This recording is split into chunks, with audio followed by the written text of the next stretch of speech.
Hello అండి, welcome to my channel. అందరు ఎలా ఉన్నారండి? బాగున్నారా? నేనైతే చాలా బాగున్నాను. మీ సపోర్ట్ ఉంటే ఇంకా చాలా బాగుంటానండి. వీడియో వచ్చేసరికి ఈరోజు అంబ్రెల్లా ఫ్రాక్కి కింద అడ్జస్ట్ అనేది హెచ్చు తగ్గులు అనేది ఉంటాయి కదా, అది సరిసమానంగా ఎలా కట్ చేయాలో, కరెక్ట్గా రౌండ్ షేప్ అనేది మనకి ఎలా రావాలనేది ఇప్పుడు ఈ వీడియోలో చూపిస్తాను. చూడండి, ఇది చూడండి ఎలా ఉందో రౌండ్గా. ఇలా ఈ విధంగా రావాలంటే మనం ఎలా కట్ చేయాలనేది ఇప్పుడు చూద్దాం. మనము ఆల్రెడీ కుట్టేసాం కదా, ఇది కుట్టేసిన దాన్ని ఇప్పుడు నడుము దగ్గర ఇట్లా ఉంటుంది. నడుము దగ్గర గట్టిగా పట్టుకుంటే చూడండి మీకు హెచ్చు తగ్గులు అనేది ఎలా ఉంటుందో చూపిస్తాను. చూడండి, కింద చూసారా ఇలాగ ఉంటుంది హెచ్చు తగ్గులు. మనము చాలామంది ఇలాగే జిగ్జాగ్ చేయించేస్తారు, అలా చేయకూడదండి. ఇలా మొత్తం కట్ చేసి ఎలా కట్ చేయాలో, ఎలా ఈజీగా కట్ చేయాలో మీకు ఇప్పుడైతే చూపిస్తాను. చూడండి, మనం కుట్టిన ఫ్రాక్ని ఇలా పట్టుకొని షోల్డర్ దగ్గర ఉంటుంది కదా, చూడండి ఇలా రెండు షోల్డర్స్ని ఇలా పట్టుకోవాలి.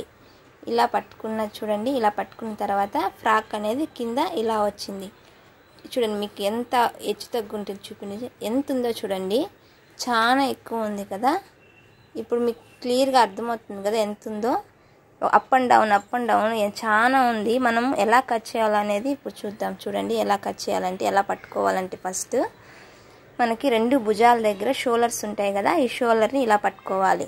ఇంకొకటి కూడా ఇలానే పట్టుకొని దీనికి ఇప్పుడు మనం ఏం చేయాలంటే, ఈ విధంగా ఒక పిన్ తీసుకొని, మనం బట్టలు ఆరేసుకుంటాం కదా పిన్, ఇట్లా పెట్టుకోవాలి. క్లిప్ మనకి ఏదన్నా డోర్ కర్టన్స్ కానీ, అలాగే కిటికీ కర్టన్స్ కానీ, ఇదైతే కిటికీ అనమాట, కిటికీ కర్టన్ కట్టాను.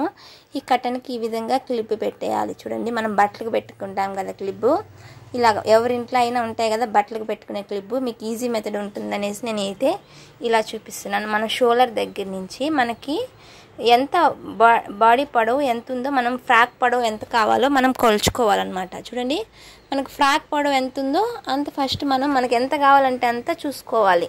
ఇప్పుడు ఫర్ ఎగ్జాంపుల్ ఒక 56 లేదా 54 మనకి ఎంత కావాలంటే అంత అట్లా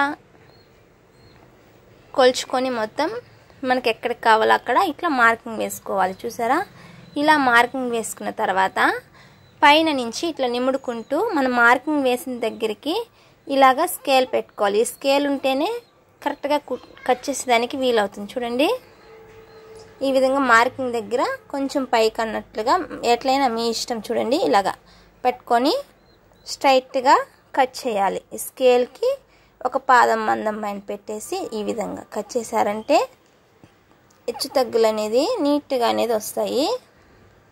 చూడండి ఎంత అప్ అండ్ డౌన్ ఉందో. మనం చాలా మంది కట్ చేసేదానికి చాలా ఇబ్బంది పడతారండి. దీన్ని అయితే చాలా ఈజీగా కట్ చేయొచ్చు మనమైతే. చూసారా, ఇట్లా స్కేల్ తీసుకొని ఇలా కానీ కట్ చేశారంటే ఈజీగా వచ్చేస్తుంది.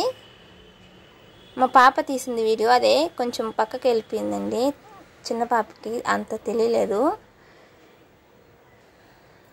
చూడండి, ఇలాగా నీట్గా స్కేల్ పెట్టుకొని కట్ చేసి ఎక్కడున్నా కానీ ఈజీగా అర్థమైపోతుందండి. ఎక్కడుంది మనకి హెచ్చు తగ్గు, ఎక్కడన్నా కొంచెం ఎక్కువ ఉందా తక్కువ ఉందా అనేసి కూడా తెలిసిపోతుంది. చూడు ఎంత వచ్చిందో, చూసారా ఎంత ఎక్కువ వచ్చిందో. ఇదైతే ఇప్పుడైతే ఇది ఇట్లా వేసాం కదా, ఇట్లా కట్ చేసిన దాన్ని ఇట్లా పీకో చేపించాలి. చూసారా, నేనైతే పీకో చేసిన తర్వాత కూడా చూపిస్తాను.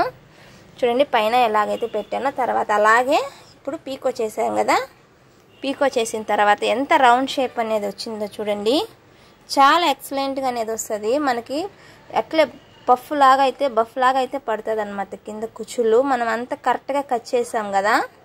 ఇలా ఈ మెథడ్ మీకు ఈజీ సింపుల్గా అర్థమవుతుందండి. చూడండి, వీడియో మీకు యూజ్ఫుల్ అయితే ప్లీజ్ నేను కోరుకునేది ఒక చిన్న లైక్ అండి. లైక్ చేసి మన ఛానల్ని సబ్స్క్రైబ్ చేయండి. మీకు ఏదైనా డౌట్స్ ఉంటే కామెంట్ సెక్షన్లో కామెంట్ చేయండి, నేను తప్పకుండా అయితే రిప్లై అయితే ఇస్తాను మీకు ఎలాంటి డౌట్స్ ఉన్నా. చూడండి ఎంత ఈజీగా ఉందో కదా, చాలా ఫుల్గా అయితే కింద ఎక్కడే కానీ హెచ్చు తగ్గు రాకుండా అయితే వచ్చింది frock. Thank you for watching.